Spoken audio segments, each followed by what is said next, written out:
முதல்ல நம்முடைய பிள்ளைகளுக்கு எதையெல்லாம் நாம் சொல்லி வளர்க்க வேண்டுமோ அதை முதல்ல நம்மிடத்தில் நாம கற்றுக்கொண்டோமே ஆனால் பிள்ளைங்களுக்கு ஆட்டோமேட்டிக்கா நாம சொல்லி கொடுப்போம். இதை முதல்ல வைத்துக் கொள்ளணும். முதல் அடிப்படை என்ன தெரியுமா? பிள்ளைக்கு இறை நம்பிக்கை ஊட்ட வேண்டும். அல்லாஹ் என்றால் யார், வானவர்கள் என்றால் யார், வேதம் என்றால் என்ன, தூதர்கள் என்றால் யார், அனைத்தையும் சொல்லிக் கொடுக்க வேண்டும். அதை அனைத்தையும் நாம் அறிந்திருக்க வேண்டும். அல்லாஹ் சொல்கிறான், கூலு லா இலாஹ இல்லல்லாஹ் துஃப்லிஹு, லா இலாஹ இல்லல்லாஹ் சொல்லுங்கள் வெற்றி பெறுவீர்கள். என்ன வாய் வார்த்தையில சொல்லிட்டு போறதா? இல்ல, அதை உளமாற அறிந்து கொள்வது. யார் உளப்பூர்வமாக லா இலாஹ இல்லல்லாஹ் சொல்லுகிறானோ, அல்லாஹ்வுக்கு இணை வைக்காத நிலையில் இறக்கிறானோ, அவன் சொர்க்கத்துக்கு போவான்னா அந்த உளப்பூர்வம் என்றால் என்ன?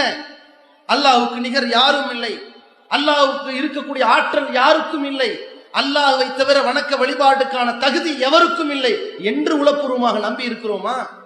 வணக்க வழிபாடுகள் என்ன, எதற்காக நாம் படைக்கப்பட்டிருக்கிறோம், நாம் படைக்கப்பட்டதன் நோக்கம் என்ன என்று அனைத்தையும் பெற்றோர்கள் முதலில் அறிந்திருக்க வேண்டும். அப்பதான் பிள்ளைகளுக்கு போதிக்க முடியும்.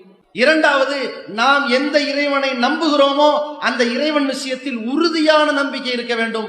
நிலை குலையக்கூடாது, மனம் தடம் புரண்டு விடக்கூடாது. எந்த நேரத்திலும் சரி, எவ்வளவு துன்ப கட்டமாக இருந்தாலும் சரி, என்னை காப்பாற்ற யாருமே இல்லைன்னு கைவிரித்தோமையானால் நம்மளை பார்த்து அந்த பிள்ளையும் கைவிரிக்கும். என்னை காப்பாற்றுவதற்கு